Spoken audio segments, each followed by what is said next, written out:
Hello, and welcome to the A40F podcast. I'm your host, Dr. Mills, and I must tell you that I truly apologize for the hiatus, but part of the reason why I was out was a topic that I want to talk about tonight. For the past month and a half, I've had two children that have been competing in sports. One child has been competing in golf, and the other child has been competing in baseball.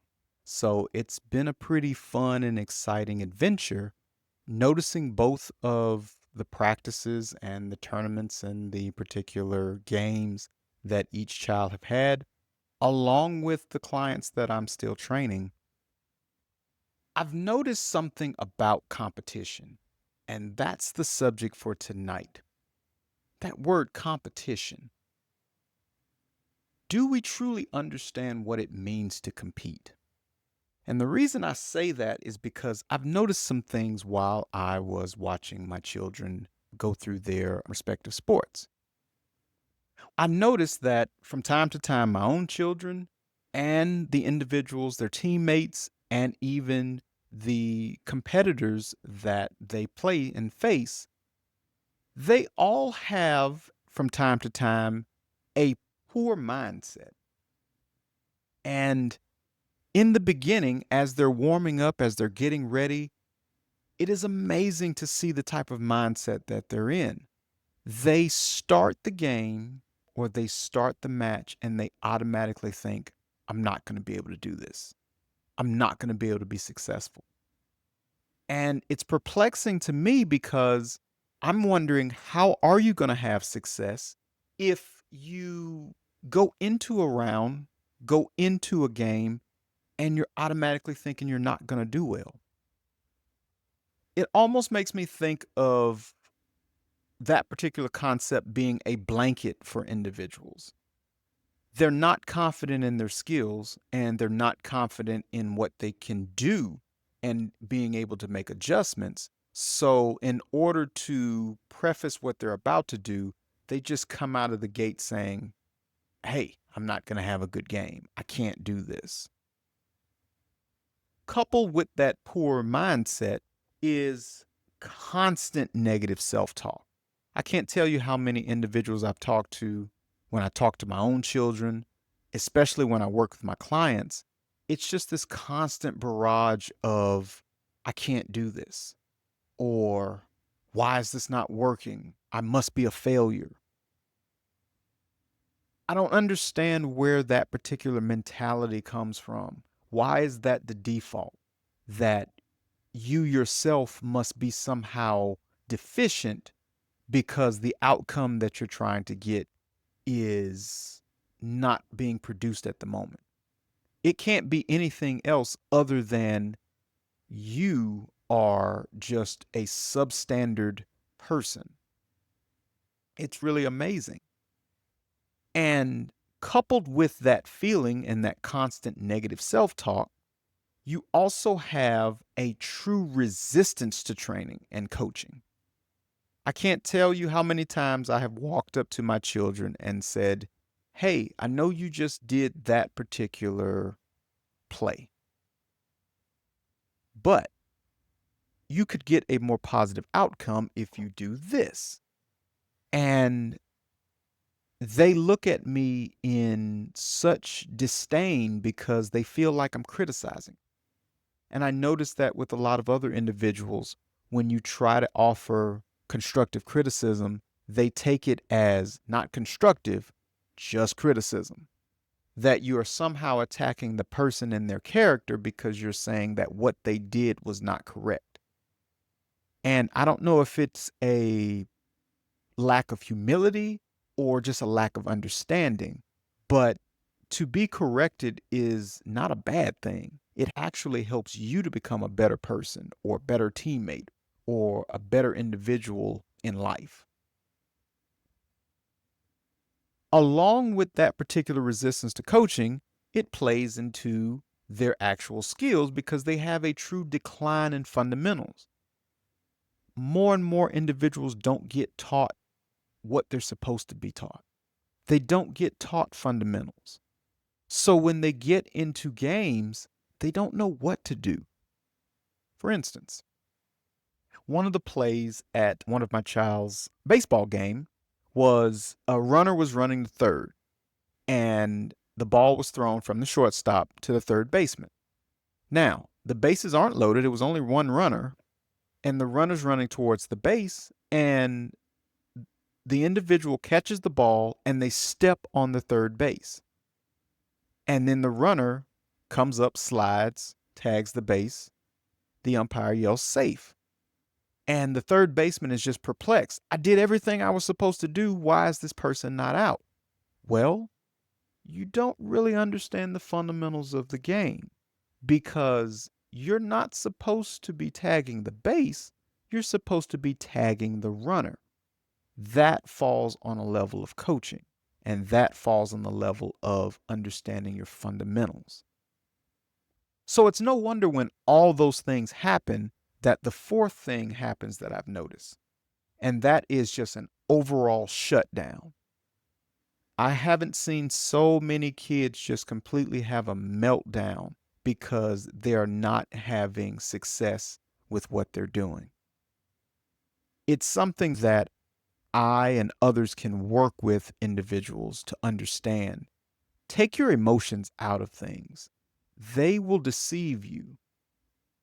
When the situation calls for you to perform an action, it is the action and that action being performed correctly is what determines whether or not you have the greatest chance of success, not how you feel about it. It's doing what you're supposed to do or what you know to do, whether you feel like it or not. Because if you do the wrong thing because you feel like it, you're not going to get the right outcome. But if you do the right thing, even though you don't feel like it, there's a great chance that you're going to have the right outcome. So I kind of looked at and summed up all those different things to be lumped into two buckets. A lot of individuals suffer from a lack of proper coaching. And those same individuals having to take some accountability also suffer from a lack of personal individual training and individual development. I try to look at myself, and when I am pursuing an endeavor, I try to make sure I get a good understanding of what it takes to be successful and practice those things as much as I possibly can. And when I do get frustrated, try not to make decisions based on that frustration because I understand that frustrated decisions rarely turn out to be good decisions.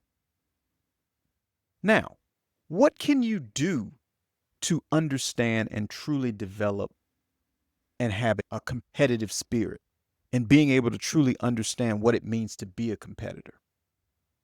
I lump this particular concept into three particular points. And these are things that I'm going to take with my clients and hopefully take with my children. And I hope you can take something away with these three particular concepts as well. One, when it comes to competition, you have to develop a positive will to compete. And what that means is you have to understand and develop a drive to be successful and understand what it truly takes to win. And when you understand what it takes to win, you have to put yourself in an environment that cultivates that drive to win and promotes you doing those steps that it takes to win. It doesn't matter if this is in sports or in life. When your effort is compared to someone else's effort in order to determine a particular outcome, that's competition, but that also requires you as the individual to push yourself to be better. The second particular concept that I'm going to start taking with my clients and others is really focusing on developing your skills. You can't rely on fundamentals if you don't have any fundamentals. Good coaching will give you the groundwork to understand what you should be doing regardless of the circumstance. Because Even though the situation changes, your actions rarely should. If you're supposed to play a golf course, there are certain things you should do every shot.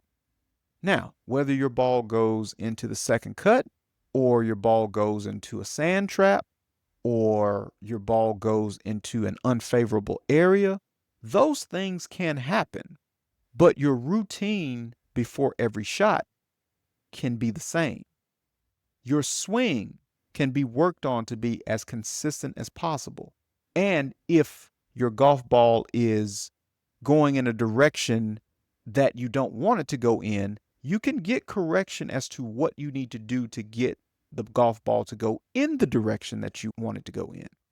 There are things you can do in order to get favorable outcomes, but rarely does that mean giving into your emotions and feelings in order to do that.